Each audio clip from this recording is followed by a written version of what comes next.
வணக்கம் ஜோதிடம் tax channel நேயர்களே. நான் உங்கள் அன்பான சயின்டிபிக் வேதிக் அஸ்ட்ராலஜர் அஸ்ட்ரோ அரஞ்சி பேசுகிறேன். நல்லது நினைப்போம், நல்லதே நடக்கும். இந்த வீடியோவில் நம்ம என்ன பார்க்க போறோம்னா, ஆகஸ்ட் 2026 கடகராசிக்காரர்களுக்கு எத்தகைய ஒரு பலாபலன்கள் நிறைந்த ஒரு மாதமாக வரப்போகுதுங்கிறது நாம சயின்டிபிக் வேதிக் அஸ்ட்ராலஜி முறையில் எதையும் மிகைப்படுத்தாமல் உள்ளது உள்ளவாறு நம்ம பார்க்க போறோம். இப்போ என்னன்னா, இந்த அருள்வாக்கு சொல்ற மாதிரியோ, இந்த பரிகாரங்கள் அது மாதிரி மூட நம்பிக்கைக்குள்ள போகாமல், ஒரு ஒரு கிரகமும் ராசிக்கு இது மாதிரி இடத்துல இருக்கும் பொழுது எது மாதிரி ஒரு தாக்கத்தை கொடுக்க போகுதுங்கிறத இந்திய வேத ஜோதிட அடிப்படையிலான அறிவியல் சார்ந்த முறையில நாம பார்க்க போறோம். இப்போ பாருங்க, ஆகஸ்ட் 2026 எப்படி இருக்க போகுது அப்படின்னு பார்த்தீங்கன்னா, கடகராசிக்கு வந்து அஷ்டம சனிலாம் முடிஞ்சு ஓரளவுக்கு பிரச்சனையிலேருந்து மீண்டு வந்து கொண்டிருக்குங்கிறதா உண்மை. ஸோ இதில் வந்து குருவார் ராசிக்குள்ளே வரும்பொழுது நல்ல ஒரு நிவர்த்தி, அதாவது இதுவரைக்கும் நம்ம என்னமா தவறாக ஒன்று பண்ணிட்டு இருந்தோமோ அதெல்லாம் வந்து நல்லா புரியக்கூடிய ஒரு அமைப்பு. இப்போ சில பேர் சொல்றீங்க, என்ன சார் கடகராசி குரு ராசிக்குள்ளே வந்திருக்குன்னு சொல்றீங்க, ஒன்றும் விளங்கலையே, இன்னுமே நான் பிரச்சனையில தானே இருக்கேன் அப்படின்னு நினைப்பீங்க. ஆனால் இவர் வந்துதான் என்ன பிரச்சனை, இதுவரைக்கும் நம்ம செய்ததில் என்ன ப்ராப்ளம் இருக்குங்கிறத காட்டினாதான் அடுத்த லெவலுக்கு நம்ம போக முடியும். ஸோ அது மாதிரி ஒரு நல்ல விஷயத்தை கொடுக்கக்கூடிய ஒரு திருஷ்டியை உச்ச குரு வந்து ராசிக்குள்ள கொடுத்து 7, 9, 5ங்கிற அருமையான பாவத்தை பார்க்கும் பொழுது, இனிமேல் நம்மளுடைய வாழ்க்கை பயணம், நம்ம செய்யக்கூடிய தொழில் அமைப்புகள், வேலை அமைப்புகளை திருத்தி கொண்டு கொஞ்சம் மாற்றி அமைத்து கொண்டு நல்ல விதமாக போய் அடுத்து வரக்கூடிய வாழ்க்கைக்கு வேணுங்கிற ஒரு அஸ்திவாரத்தை, ஃபவுண்டேஷனை செய்யக்கூடிய அமைப்பாக நாம எடுத்துக்கொள்ளலாம். ஸோ கண்டிப்பாக கடகராசிக்கு குரு ராசிக்குள்ளே வந்திருக்கிறார். சனி பார்த்தீங்கன்னா 9ஆம் இடத்தில் இருக்கிறார். 8ஆம் இடத்தில் ராகுவும் 2ஆம் இடத்தில் கேது இருக்கிறார். ஆனால் இந்த ஆகஸ்ட் மாதம் என்ன நடக்குதுன்னா, உங்களுடைய ராஜயோகாதிபதி செவ்வாய் 12ஆம் இடத்திலும், ராசிக்குள்ளேயே பார்த்தீங்கன்னா புதனும் சூரியனும் வராங்க. ஸோ 2ஆம் இடத்து அதிபதி புதன், சூரியன் பார்த்தீங்கன்னா ராசிக்குள்ளே வருவது, புதன் ராசிக்குள்ளே வருவது நம்ம ஒரு நல்ல அமைப்பு. குருவோட சேருகிறார்கள். ஸோ எப்போ ஒரு குருவோட புதன் சூரியன் சேருகிறார்கள், அதே மாதிரி சுக்கிரன் 3ஆம் இடத்துக்கு வழங்கும் பொழுது நல்ல ஒரு அமைப்பு தான். அதாவது புத்தி கூர்மை உண்டு சில விஷயங்கள் செய்கிறது. இது வரைக்கும் நம்ம என்ன மாதிரி தப்பு பண்ணோங்கிறத தெரிஞ்சு இப்போ டோட்டலாக ஆல்டர் பண்ணுறது. படிக்கிற மாணவர்களுக்கெல்லாம் பார்த்தீங்கன்னா நல்ல உத்வேகமான ஒரு கான்சென்ட்ரேஷன், படிப்பு முயற்சி, அது மூலமாக நல்ல ஒரு பலன்கள். அதே மாதிரி இந்த ஐடி சாஃப்ட்வேர் அக்கௌண்டிங் லைனில் இருக்கிறவங்க, டெக்னிக்கல் லைனில் இருக்கிறவங்க, எலக்ட்ரானிக்ஸ் லைனில் இருக்கிறவங்க, ஆர்டிஃபிஷியல் லைனில் இருக்கிறவங்களுக்குலாம் நல்ல ஒரு தேர்ச்சி, நல்ல ஒரு புரிதல், நல்ல ஒரு வாய்ப்பு தேடி வரக்கூடிய அமைப்புகள் வேணுங்கிற ஃபவுண்டேஷனை கொடுக்கக்கூடிய ஒரு மாதமாகவும் கொஞ்சம் வருதுங்க.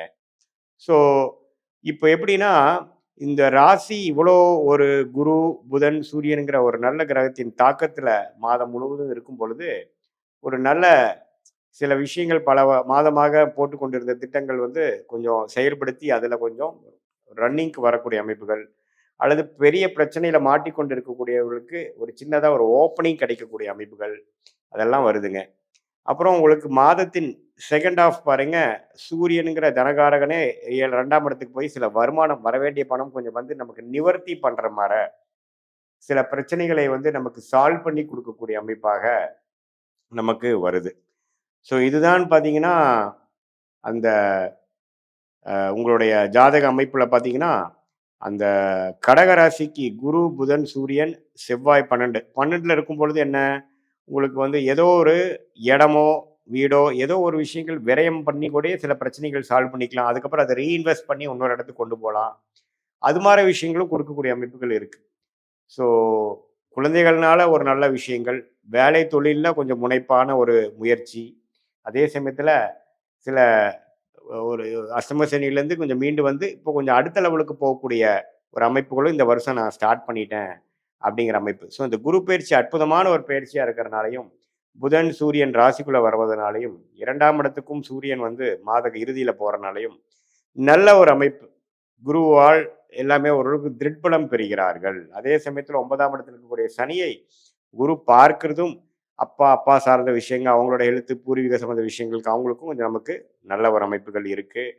சுக்கிரன் 3ஆம் இடத்துல இருக்கிறனால 3ஆம் இடத்தில் மறைந்து செவ்வாய் சனி இருக்கும் பொழுது உங்களுடைய இடம் வீடு வண்டி வாகனம் அது மாதிரி விஷயத்துல கொஞ்சம் கேர்ஃபுல்லாக இருங்க. முயற்சிகள், அதாவது நீங்கள் வந்து இப்போ வண்டி வாங்குறது வண்டி மாற்றுறது டக்குன்னு பண்ணாமல் ரோட்டில் போகிறப்போ கொஞ்சம் கேர்ஃபுல்லாக போகக்கூடிய அமைப்பு, இதெல்லாம் வந்து கொஞ்சம் முக்கியமான ஒரு அமைப்பாக கடகராசிக்காரர்களுக்கு 2026 ஆகஸ்ட் மாதம் பொது பலனாக வருகிறது.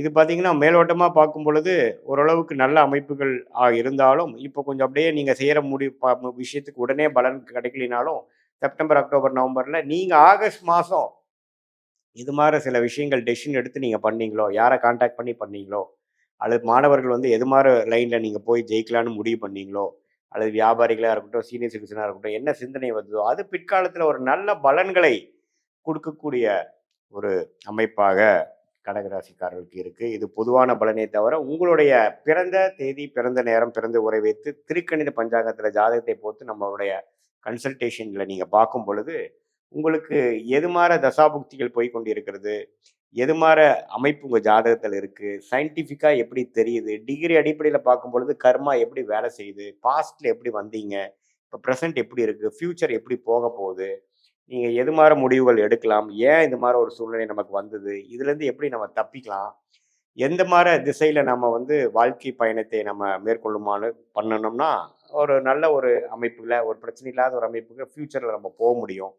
எது மாதிரி துறை நமக்கு யோகமாக இருக்குது, எது மாதிரி துறை யோகம் இல்லை, எப்போ கடன் அடையும், எப்போ நமக்கு வந்து பெரிய பிரச்சனைகள் முடிவு வரும், எப்போ உடல் உபாதைகள் குறையும், எப்போ கல்யாணம் ஆகும், எப்போ வந்து குழந்தை பேரு கிடைக்குங்கிற மாதிரி வாழ்க்கைக்கு வேணுங்கிற எல்லா விஷயங்களும் நம்மளுடைய தசா புக்தி அந்தர சூக்ஷமத்தை இப்போ நம்ம பேசின கோச்சார ஜோதிடத்தையும் சேர்த்து வைத்து பார்க்கும் பொழுது நல்ல அமைப்பாக நமக்கு வந்து இந்த ஒரு மாதம் வந்து ஃப்யூச்சருக்கு வேணுங்கிற எல்லா முடிவுகளையும் எடுக்கக்கூடிய ஒரு அமைப்பாக எப்படி வருதுங்கிறதையும் நம்ம கண்டிப்பாக பார்க்கலாம். இப்போ பாருங்க, சில பேர்த்துக்கு பாருங்க தொழில் பண்ணலாமா, வேலை பண்ணலாமாங்கிறது ஒரு சந்தேகம் வரும். அதுவும் இல்லாமல் வெளிநாடு வாய்ப்பா, அரசு உத்தியோகமா அப்படின்னு இருக்கும். ஸோ நமக்கு யோகங்கள் என்ன, நம்ம கிரகங்கள் எப்படி இருக்கு, எப்படி நம்ம போனால் எப்படி ஜெயிக்கலாம், பாஸ்ட் எப்படி, ஃபியூச்சர் எப்படிங்கிறதெல்லாம் வந்து ஒரு ஒரு கிரகத்தோட ஸ்தான பலம், திக்பலம், திருக்பலம் இது மாதிரி விஷயங்களை நம்ம பார்த்து அதுக்கு தகுந்த மாதிரி உங்களுடைய வாழ்க்கைக்கு வேணுங்கிற ஆலோசனை, எது மாதிரி டைம் லைன்ஸ், எந்த மாதிரி டைமில் எது மாதிரி நடக்கக்கூடிய அமைப்புகள் இருக்குது, எது மாதிரி டைமில் எது மாதிரி விஷயங்கள் நடக்காது, நம்மளுடைய பிராப்தங்கள் என்ன, நம்மளுடைய யோகமான கிரகங்கள் என்ன, யோகம் இல்லாத விஷயங்கள் நமக்கு தவிர்ப்பது எப்படி அப்படிங்கிறதை தெரிந்து கொண்டே ஆனால் நம்மளுடைய வாழ்க்கைக்கு வேணுங்கிற திட்டங்களை நாமளே தீட்டி எதிர்நீச்சல் போடாமல் நமக்கு ஆகாத விஷயங்களை செய்து கொண்டு நமக்கு எது எளிதில் நடக்குமோ அந்த மாதிரி விஷயத்தை போகாமல் நம்ம சிரமப்பட்டு துக்கப்பட்டு கடன்பட்டு அப்படிலாம் போகாமல் நம்மளுடைய கர்மாவை நம்மளே தெரிந்து கொண்டு அதுக்கு தகுந்த மாதிரியான முயற்சிகளை எடுப்பேனால் கண்டிப்பாக வாழ்க்கையில் எளிதில் நம்ம வந்து வெற்றி பெறலாம். பெரிய ஒரு துயரங்களை எல்லாம் பெரிய ஒரு பிரச்சனைகளை நம்ம தவிர்த்து வாழ்க்கையில் வெற்றி பெற முடியும் என்று சொல்ல விரும்புகிறேன். மீண்டும் மற்றொரு காணொலியில் சந்திப்போம். நன்றி, வணக்கம்.